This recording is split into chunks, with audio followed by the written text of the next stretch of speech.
On est de plus en plus en train de se demander, à la suite de mes interpellations, quand est-ce qu'il y a imposture. C'est un mot qui n'était pas tellement employé en fait. Est-ce qu'il y a une imposture avec Moïse? Est-ce qu'il y a une imposture avec Jésus? Et comment savoir s'il y a imposture ou pas? Donc maintenant, les gens, il faut qu'ils se posent la question, quels sont les critères qui permettent de dire qu'il y a un imposteur, une imposture? Et ça fait réfléchir, ça introduit du doute. Et le doute, ça veut dire qu'on sait ce qu'il en est, mais qu'on s'interroge. C'est ça aussi, il y a des gens qui ne comprennent pas le français, et qui croient que le doute, c'est nier. Non, c'est s'inquiéter, c'est s'interroger. C'est le doute cartésien, bien français. Donc, on me demande maintenant, mais comment savoir s'il y a imposture ou pas? Voilà, c'est la bonne question.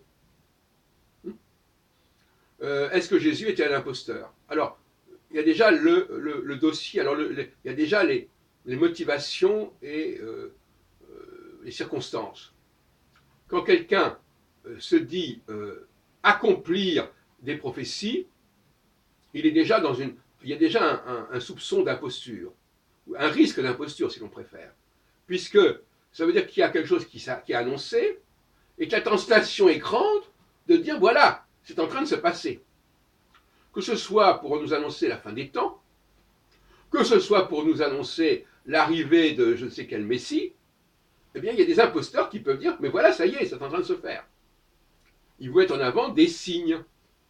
Alors, par exemple, mon ami Valentin, lui, il dit voyez-vous, on a parlé dans l'Apocalypse que les gens seraient programmés dans leur tête, etc., qu'ils auraient une puce.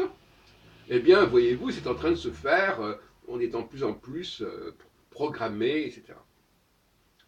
Ce qui, entre parenthèses, n'est pas complètement faux non plus, puisque quelque part, quand on lit la prophétie de Jérémie, on dit que les Juifs ne pourront même pas désobéir parce qu'ils seront programmés de l'intérieur.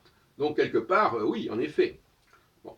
Mais là, on n'est pas en train de parler de cela, on est en train de parler de l'imposture de Jésus qui, dans le credo chrétien, on dit conformément aux Écritures. Alors pour moi, cette expression-là, elle est catastrophique, si on veut, parce que si on se comporte conformément aux Écritures, ben, ça veut dire qu'on est un imposteur. Et on veut rentrer. Moi, l'autre jour, je donnais un exemple. Bon, il est marqué le Messie entrera dans Jérusalem sur un âne blanc. Bon, ben, le mec, il arrive avec un âne blanc, et voilà, ça y est. Bon. Quand c'est l'imposture, comme disait d'ailleurs un de mes correspondants, là, dans notre café philo, l'imposture, c'est quand on peut facilement le fabriquer. Bon, on peut fabriquer une imposture à petit budget, autour d'une seule personne. Je prends une personne et puis je lui mets toutes sortes de qualités, je lui attribue toutes sortes de choses. Et il ne faut pas oublier que les évangiles contribuent à cette imposture.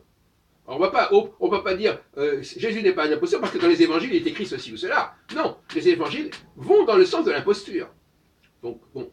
Et de la même façon, d'ailleurs, Moïse, on a parlé hier du décalogue, en disant pourquoi le décalogue est-il une imposture inventée par Moïse? Parce que le décalogue, ce sont des banalités à pleurer. Tu ne tueras point, tu ne voleras point, etc. Et c'est pas ça qui est transcendantal, on en a parlé déjà. Alors notre ami Valentin, il dit ah oui, mais vous comprenez, aujourd'hui, il n'y a plus de morale, etc. Et donc finalement, ces principes éthiques, ils restent tout à fait importants, etc. Peut-être qu'ils sont importants, mais de là en faire une sorte de vérité transcendantale, il ne faut pas se montrer du monde quand même.